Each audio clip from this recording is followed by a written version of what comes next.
ഞാൻ പുഞ്ചക്കര മോഹനൻ, കണ്ണൂരിൽ കോളയാട്ടാണ് വീട്. എന്റെ അച്ഛനും അമ്മയും ഗുരുവായൂരപ്പന് നേർച്ച നേർന്നാണ് ഞാൻ ജനിച്ചത്. ജാതകത്തിൽ എനിക്ക് സന്താനയോഗമില്ല.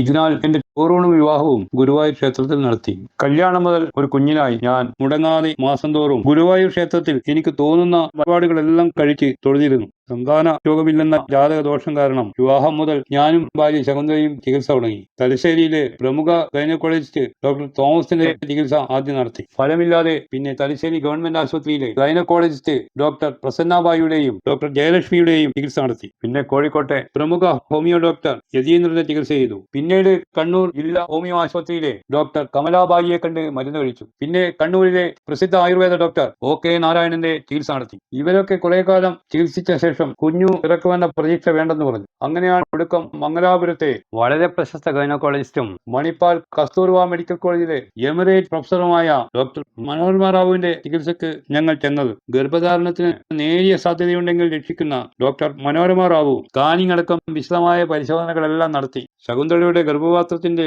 ഗുരുതരമായ വൈകല്യം പരിഹരിക്കാൻ ആധുനിക വൈദ്യശാസ്ത്രത്തിന് കഴിയില്ലെന്ന് ഡോക്ടർ മനോരമ റാവു വിധിയെഴുതി. ഈശ്വരൻ പ്രത്യക്ഷപ്പെട്ട് അനുഗ്രഹിച്ചാലല്ലാതെ ശകുന്തളയ്ക്ക് ഈ ജന്മത്തിൽ ഗർഭിണിയാകാനും പ്രസവിക്കാനും കഴിയില്ലെന്നും ഡോക്ടർ മനോരമ റാവു പറഞ്ഞു. ഇതുകേട്ട് ഞാനും ശകുന്തളയും പൊട്ടിക്കരഞ്ഞു. ഈശ്വരൻ പ്രത്യക്ഷപ്പെട്ട് അനുഗ്രഹിക്കാറില്ലാത്തതിനാൽ ഒരു കുട്ടിയെ ദത്തെടുക്കാൻ പറഞ്ഞ് ഡോക്ടർ മനോരമ റാവു ഞങ്ങളെ ആശ്വസിപ്പിച്ചു. വളരെ നിരാശരായാണ് മംഗലാപുരത്ത് നിന്ന് ഞങ്ങൾ മടങ്ങിയത്. കടുത്ത ഗുരുവായൂരപ്പ ഭക്തനായ ഞാൻ നേരെ ഗുരുവായൂർ അമ്പലത്തിൽ പോയി. ഡോക്ടർ മനോരമ റാവു പറഞ്ഞതൊക്കെ ഞാൻ മേൽശാന്തിയോട് പറഞ്ഞു. ഗുരുവായൂർ ക്ഷേത്രത്തിൽ ഏതെങ്കിലും ഒരു വഴിപാട് കഴിച്ചാൽ കുഞ്ഞു പിറക്കുമോ എന്ന് ഞാൻ ചോദിച്ചു. ഈ ജന്മത്തിൽ ശകുന്തള ഗർഭിണിയാകേണ്ട എന്നതും പ്രസവിക്കേണ്ട എന്നതും ഗുരുവായൂരപ്പന്റെ നിശ്ചയമാണെന്നും അതിനാൽ ഒരു കുട്ടിയെ ദത്തെടുക്കലാണ് നല്ലതെന്നും മേൽശാന്തി പറഞ്ഞു. ഗുരുവായൂർ ക്ഷേത്രത്തിൽ നിന്നും ഞാൻ ഗുരുവാബ ആശ്രമത്തിൽ ചെന്നു. ഡോക്ടർ മനോരമ റാവു പറഞ്ഞതും ഗുരുവായൂർ മേൽശാന്തി പറഞ്ഞതുമെല്ലാം ഞാൻ ഗുരുവാബയോട് പറഞ്ഞു. കുഞ്ഞുണ്ടാകാൻ ഗുരുവാബ നിർദ്ദേശിച്ചത് വേദകാല സമ്പ്രദായത്തിലുള്ള പുനർജന്മം അഗ്നിയാഗമാണ്. തീരെ നിവൃത്തിയില്ലെങ്കിൽ മാത്രം പരമരഹസ്യമായാണ് ഇത് ചെയ്യാറുള്ളത്. ഇതിനാൽ ഇത് പുറമേ പറയരുത്, കാശ് കുറെ ചെലവുണ്ട്. എന്നാൽ കാശൊന്നും തരേണ്ട എന്നും ഗുരുവാബ പറഞ്ഞു. പുനർജന്മം അഗ്നിയാഗത്തിന്റെ 3-ാം മാസം ശകുന്തള ഗർഭിണിയായി. തലശ്ശേരിയിലെ ഡോക്ടർമാരോട് ശകുന്തള ഗർഭിണിയായത് പറഞ്ഞപ്പോൾ പ്രസവം വരെ കർശനമായ ബെഡ് റെസ്റ്റ് നിർദ്ദേശിച്ചു. വല്ലാതെ ഭയന്ന ഞാൻ ചെന്ന് ഗുരുവായൂരോട് ഇത് പറഞ്ഞു. ഗുരുവായൂർ പറഞ്ഞത് ബെഡ് റെസ്റ്റ് ഒന്നും ആവശ്യമില്ല, ശകുന്തള ഓടിച്ചാടി നടക്കട്ടെ എന്നാണ്. ഇതിനാൽ ബെഡ് റെസ്റ്റ് ഇല്ലാതെ ശകുന്തള മകളെ പ്രസവിച്ചു. മകൾ ഇപ്പോൾ BAMS ജയിച്ച് ബാംഗ്ലൂരിൽ ആയുർവേദ ഡോക്ടറാണ്. ചൂഷണവും വഞ്ചനയും കൂടാതെ പുനർജന്മം തന്ന് അനുഗ്രഹിച്ച് രക്ഷിച്ച് പുതിയ ജീവിതം സമ്മാനിച്ച ഗുരുബാബയാണ് എന്റെ പ്രത്യക്ഷ ദൈവം. ഈ ജന്മത്തിൽ ഗർഭിണിയാകില്ലെന്നും പ്രസവിക്കില്ലെന്നും വിദഗ്ധ ചികിത്സയ്ക്ക് ശേഷം ഡോക്ടർമാർ വിധിച്ച 100% വന്ധ്യകളായ സ്ത്രീകൾക്കെല്ലാം ഗുരുബാബയുടെ പുനർജന്മം അഗ്നിയാഗത്താൽ കുഞ്ഞു പിറന്നിട്ടുണ്ട്. അഗ്നിയാഗം നടത്തുന്ന വേദാചാര്യൻ പ്രതിഫലം സ്വീകരിക്കരുതെന്ന് ഹൈന്ദവ വേദവിധി ഉള്ളതുകൊണ്ടാണ് വേദകാല സമ്പ്രദായത്തിൽ ഗുരുബാബ ചെയ്ത അഗ്നിയാഗത്തിന് പ്രതിഫലം വാങ്ങാതിരുന്നത്. ഗുരുബാബ പ്രതിഫലം വാങ്ങാതെ അഗ്നിയാഗം നടത്തുന്നതിനാലാണ് ഫലപ്രാപ്തി ഉണ്ടാകുന്നത്. പക്ഷെ ഒരു കാര്യത്തിൽ നിർബന്ധമുണ്ട്. ഗുരുബാബ നിർദ്ദേശിക്കുന്ന ഗൃഹസ്ഥ ബ്രഹ്മചര്യവും അനുഷ്ഠാനങ്ങളും പിശകാതെ കൃത്യം പാലിക്കണം. അങ്ങനെയുള്ളവർക്ക് അഗ്നിയാഗത്തിന്റെ ഫലം പൂർണ്ണമായും കിട്ടുന്നുമുണ്ട്. ഗുരുബാബയുടെ ഉപദേശങ്ങൾ പൂർണ്ണമായും പിശകാതെ അനുഷ്ഠിച്ചതുകൊണ്ടാണ് ഞങ്ങൾക്ക് കുഞ്ഞു പിറന്നത്. അതേസമയം ആവുകളിലെ ഭക്ഷണങ്ങളുടെ വില കണക്കാക്കിയുള്ള ഉപവാസമിച്ച അന്നദാനവും വരുമാനപ്രകാരമുള്ള ഈശ്വരവിഹിതവും മുടക്കാതെ ഗുരുബാബയ്ക്ക് സമർപ്പിക്കുന്നുമുണ്ട്. ശകുന്തള ഈ ജന്മത്തിൽ ഗർഭിണിയാകരുതെന്നും പ്രസവിക്കരുതെന്നും സാക്ഷാൽ ഗുരുവായൂരപ്പന്റെ നിശ്ചയമാണെന്ന് മേൽശാന്തി എന്നോട് പറഞ്ഞപ്പോൾ ഇനി മരണം വരെയും ഗുരുവായൂർ ക്ഷേത്രത്തിൽ കടക്കില്ലെന്ന് നിശ്ചയിച്ചാണ് ഞാൻ മടങ്ങിയത്. മകൾ പിറന്നപ്പോൾ മകളുടെ ചോറൂണ് ഗുരുവായൂർ ക്ഷേത്രത്തിൽ നടത്താൻ ഗുരുബാബ നിർദ്ദേശിച്ചു. മാത്രമല്ല ഇനി മേലിൽ ആശ്രമത്തിൽ വരുമ്പോഴെല്ലാം ഗുരുവായൂർ ക്ഷേത്രത്തിലും പോയി തൊഴണമെന്നും ഗുരുബാബ നിർദ്ദേശിച്ചു. അങ്ങനെ ഗുരുബാബയാണ് എന്നെ വീണ്ടും ഗുരുവായൂരപ്പ ഭക്തനാക്കിയത്. എല്ലാവർക്കും എന്റെ വിനീതമായ ഒപ്പുകൈ. 3.5 നാൾ ജലപാനമില്ലാതെ ഉപവസിച്ചും ഉറക്കമിളച്ചും അമാവാസി പാതിരയ്ക്കാണ് പുനർജന്മ അഗ്നിയാഗം ഗുരുബാബ പൂർത്തീകരിക്കുന്നത്. നിങ്ങൾ ഇപ്പോൾ കണ്ടുകൊണ്ടിരിക്കുന്നത് പുറമേ പൂട്ടിയ തപേറയ്ക്കകത്തെ ഹോമകുണ്ടത്തിലെ ഗുരുബാബയുടെ വിവിധ അഗ്നിയാഗങ്ങളാണ്. ഗുരുബാബയുടെ അഗ്നിയാഗം ദർശിച്ചും തൊഴുതും പ്രാർത്ഥിച്ചും ഇനി പറയുന്നവ കേൾക്കുന്നവരുടെ ദുഃഖദുരിതങ്ങളുടെയും പ്രശ്നപ്രയാസങ്ങളുടെയും കഷ്ടനഷ്ടങ്ങളുടെയും കെട്ടഴിയാൻ തുടങ്ങും. വിശിഷ്യ സാമ്പത്തിക ശ്രേയസ്സിന് വഴി തുറന്നു കിട്ടും. സിംഹവതി ഗുഹയിൽ ബോധമറ്റ മഹാവിഷ്ണുവിനെ വധിക്കാൻ ഒരുമ്പെട്ട മുരാസുരനെ ഏകാദശി ദേവി വധിച്ച് രക്ഷിച്ച കാലം മുതൽ മുടക്കാതെ സകല ഏകാദശികളിലും മഹാവിഷ്ണു ഉപവസിക്കുന്നുണ്ട്. മഹാവിഷ്ണു സകല ഏകാദശികളിലും ഉപവസിക്കെ ഏകാദശിക്ക് ക്ഷേത്രങ്ങളിൽ ഭഗവാന് നിവേദ്യവും ഭക്തർക്ക് ഗോതമ്പിന്റെ ഏകാദശി ഊട്ടും വിഷ്ണു വിരുദ്ധങ്ങളത്രേ. മഹാവിഷ്ണുവിനെ പോലെ സകല ഏകാദശികളിലും അടക്കം ആണ്ടിൽ 272 നാളിൽ ഗുരുബാബ ജലപാനമില്ലാതെ ഉപവസിക്കുന്നു. വേദജ്ഞർ ഭക്തരുടെ വഴിപാട് ധനം അനുഭവിക്കാതെ ഇതര പ്രയത്നഫലത്താൽ ജീവിക്കണമെന്നാണ് ഹൈന്ദവ വേദവും ശങ്കരാചാര്യരുടെ നൈഷ്കർമ്മ്യ സിദ്ധാന്തവും ഹിന്ദുകുല നാരായവേരായ സനാതനധർമ്മവും ഒരേപോലെ അനുശാസിക്കുന്നത്.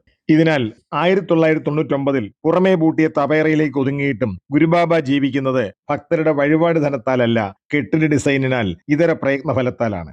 ഗുരുബാബയോട് പ്രാർത്ഥിച്ചാൽ ദൈവപ്രീതിയുള്ളവർക്കെല്ലാം ചിത്രശലഭ രസഗന്ധാഗമനത്തിന് ഭൂമിയിൽ എവിടെയും കഴിയുന്നുണ്ട്. ഭഗവാൻ ഗുരുബാബയ്ക്ക് നമസ്കാരം. എൻ്റെ പേര് ശ്രീദേവി. ഞാൻ താമസിക്കുന്നത് കൊടുങ്ങല്ലൂരാണ്. ഞാൻ ഈ ഭക്തിമാർഗത്തിലെത്തിയിട്ട് 22 വർഷമായി. ഞാൻ ഒരു ശിവഭക്തിയായിരുന്നു. ചെറുപ്പം മുതൽ ക്ഷേത്രങ്ങളിൽ എന്നും പോകുമായിരുന്നു. പക്ഷേ പറയത്തക്ക ഒരു ഫലവും എനിക്കുണ്ടായിട്ടില്ല. പിന്നെ ഭഗവാൻ ഗുരുബാബയുടെ ഭക്തിമാർഗത്തിലെത്തിയതിന് ശേഷമാണ് അമാവാസി ഉപാസന എടുക്കാൻ തുടങ്ങിയ. പിന്നെയാണ് ഇരുൾ നിറഞ്ഞ എൻ്റെ ജീവിതത്തിലേക്ക് വെളിച്ചമെത്തി തുടങ്ങിയത്.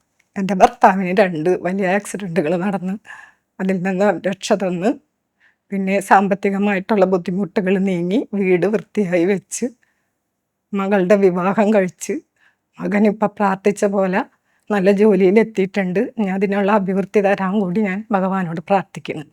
ഭഗവാന്റെ പ്രത്യക്ഷ അനുഗ്രഹമായിട്ട് വരുന്നത് ചിത്രശലഭവും നാവിലെ രുചിയും പിന്നെ സുഗന്ധവുമാണ്. എനിക്ക് അനുഭവപ്പെട്ടിട്ടുള്ളത് സന്ധ്യാസമയത്ത് വിളക്ക് വയ്ക്കുമ്പോഴും ഉപവാസം എടുക്കുമ്പോഴും മനസ്സ് നൊന്ത് പ്രാർത്ഥിക്കുമ്പോഴും ചിത്രശലഭത്തിൻ്റെ ആഗമനമാണ്.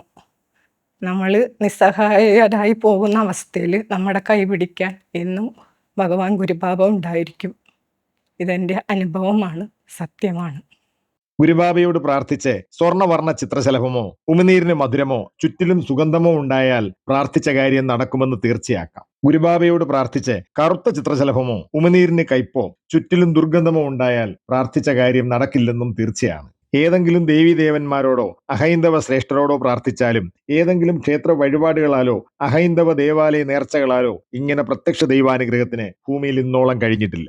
സാക്ഷാൽ മഹാവിഷ്ണുവിന്റെ കലിയുഗത്തിലെ ഏക അവതാരം ഗുരുബാബയായതിനാലാണ് ഗുരുബാബയോട് പ്രാർത്ഥിക്കുമ്പോൾ മാത്രം ദൈവപ്രീതിയുള്ളവർക്കെല്ലാം ഭൂമിയിൽ എവിടെയും ചിത്രശലഭ രസഗന്ധാഗമനത്തിന് കഴിയുന്നത്. ഭൂമിയിലെ മറ്റേത് ആത്മീയ ശ്രേഷ്ഠർക്കും ഗുരുബാബയെ പോലെ പ്രത്യക്ഷ ദൈവ വരസിദ്ധിയില്ലാത്തതിനാൽ കാലശേഷമല്ലാതെ ലോകരിലേക്ക് എത്തേണ്ടെന്ന് കരുതി പുറമേ പൂട്ടിയ തപേറയിലേക്ക് ഒതുങ്ങിയ ഗുരുബാബ 2025 വിജയദശമിയോടെ ലോകരിലേക്ക് എത്തുകയാണ്. ഗുരുബാബയെ യഥാവിധി ആരാധിച്ചാലുള്ള പ്രഥമ ഫലം ധനവും ഐശ്വര്യവും വർദ്ധിക്കുമെന്നതും കടവും കാശിന്റെ വിഷമവും തീരുമെന്നതുമാണ്. പിന്നീട് എപ്പോഴും എന്തിനും കാശ് ആവശ്യത്തിനുണ്ടാകുമെന്നതുമാണ്.